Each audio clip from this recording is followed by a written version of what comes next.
I have a question. Are you a judge? You don't have any jurisdiction over me. I would argue you don't have any jurisdiction, okay? No, I'm Anthony Mathis, the living man, here in special appearance for Anthony Winston Mathis, also acting in my proper capacity of the trustee of the trust. If the plaintiff cannot come to court, then this shall be dismissed. That's failure. Or you may walk a cash check or charge into the 44th District Court. Please don't interrupt the court, sir. This judge completely shuts down a so-called sovereign citizen in a wild Zoom court session. The case, running a red light with the cop right there to testify, what follows is pure nonsense from the defendant, and honestly, it's hard not to laugh. You are Anthony Winston Mathis? No, I'm Anthony Mathis, the living man, here in special appearance for Anthony Winston Mathis, also acting in my proper capacity of the trustee of the trust. Very well, Mr. Mathis. Today's the date and time for your informal hearing. The citation before the court, Mr. Mathis, indicates that on May the 24th of this year at approximately 9 p.m., you are operating a 2024 Ford Edge, black in color, on 11 Mile Road, near Washington, in the city of Royal Oak. And at that place and time, you committed the civil infraction of impeding traffic. Impeding traffic, sir, is considered a lesser included offense within nearly any moving violation. And Officer Moran indicates in his detailed note that your vehicle was on East 11 Mile Road at Washington and disobeyed the traffic signal.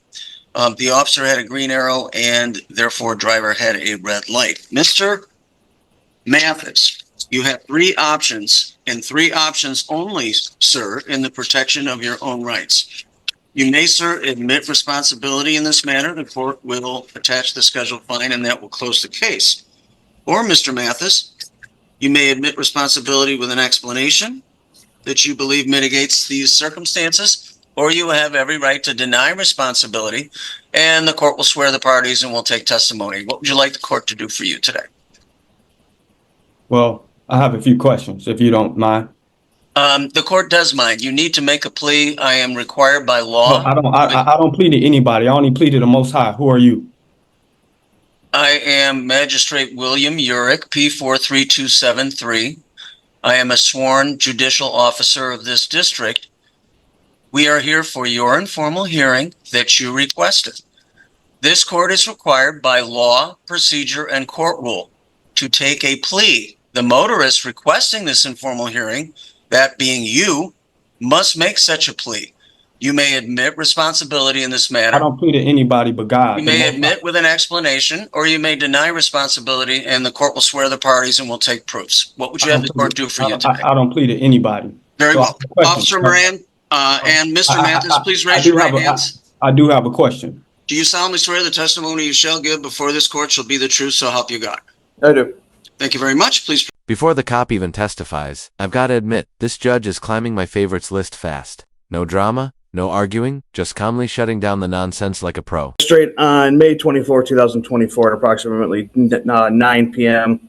I, Officer Moran, was in the area of East 11 Mile in Washington when I observed 2024 Ford Edge, black in color, with Michigan plate Edward John Lincoln 6501. I was at the light at East 11 in Washington when I had the green arrow to turn. That vehicle then proceeded through the light. As I looked up at the traffic light, that light was red for that driver. With respect to your selection of citation, you elected to simply issue a ticket for impeding traffic. Is that correct? I did, Magistrate, at that time. That's based on your discretion, your training, and your experience. It is. Thank you. You obviously have the right to rebuttal if you choose to use it, Officer Moran. Mr. Mathis, it is now your turn. What would you like the court to know, sir? So I have a question. Are you a judge? Mr. Mathis, the court has already indicated it is a sworn judicial officer. It is exercising its jurisdiction lawfully over you. So questioning the court's authority. You don't have any jurisdiction over me. I would argue you don't have any jurisdiction. Okay. Mr. Mathis, the officer has already testified as to the facts of the case. It is now your turn to testify. You can tell the court anything you wish the court to know, focusing solely on the events of the date in question. What would you like to tell the court? The plaintiff is the city of Royal Oak. Please bring the city of Royal Oak. Where's the city of Royal Oak? The officer is representing the city of Royal Oak, sir. Where's the city of Royal Oak? Are you asking where it is geographically, or Where is are the you city? asking where it is in Right terms now. of who's present on behalf of the city of Royal Oak? Where is the city of Royal Oak? Please bring the Court city. doesn't understand your question. Are you asking where it is on a map, or where is the officer? No, I know exactly where it is on Okay. the geographic location, but where are they right now? The officer is representing the city of Royal Oak as a sworn and certified Michigan peace officer. So what else would you like to tell the court, Mr. Mathis? And please, again, the court suggests that you focus on the events of the date in question. Okay. Well, could you please bring forth the injured party? Was anybody injured? This is not a tort case, Mr. Mathis. It is a case written Well, under the motor vehicle code as I of the was city of traveling, Royal Oak as it is adopted. as I was traveling, the officer turned on the lights. No one was injured. So please bring forth the injured party. Based on the Constitution, the Sixth Amendment right, I have a right to face my accuser. If the plaintiff cannot come to court, then this shall be dismissed. That's failure. Mr. Mathis, is there anything else you wish the court to know? Please bring forth the injured party. If you can't bring forth the injured party, then this needs to be dismissed now. Mr. Mathis, is there anything else you wish the court to know? You guys can't bring anyone forward as far as the injured party. No one was injured. You guys. Mr. Mathis, I will ask you one more time. The officer is representing the city of Royal Oak. This is not a case alleging physical harm or breach of contract. Why are you trying to charge me? This is a civil case Why are you under trying the to motor charge vehicle me? code as it was decriminalized in 1979.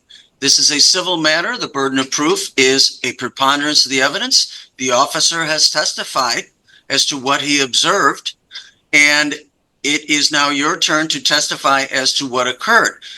There is no requirement under the rules of procedure, civil, in this operation as of today, that requires a quote unquote injured party to be present. The officer has stated very clearly and fairly and plainly what he observed that day.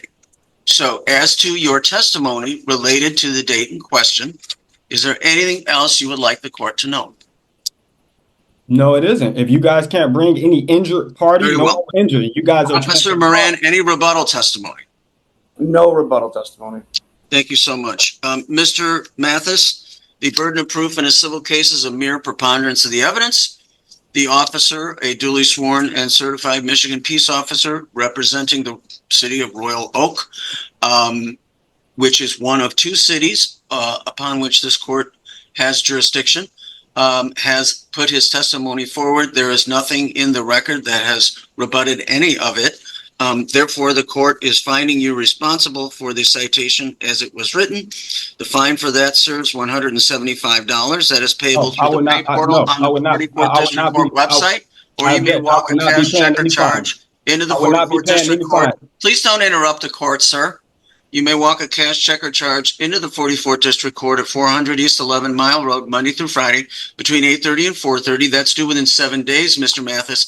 If you take exception to the court's ruling, you may post a bond in the amount of $175 within 7 days, and the matter will be placed upon the formal hearing docket of the chief judge of the district, and at that time, the city of Royal Oak would be represented by a city prosecutor. I think this was a solid wake-up call for him. The judge stuck to the law, ignored the nonsense, and kept it professional. In Michigan, running a red light is a civil infraction, not a criminal offense. And his fantasy arguments didn't stand a chance. Honestly, I almost wish the judge had hit him with contempt for how disruptive he was.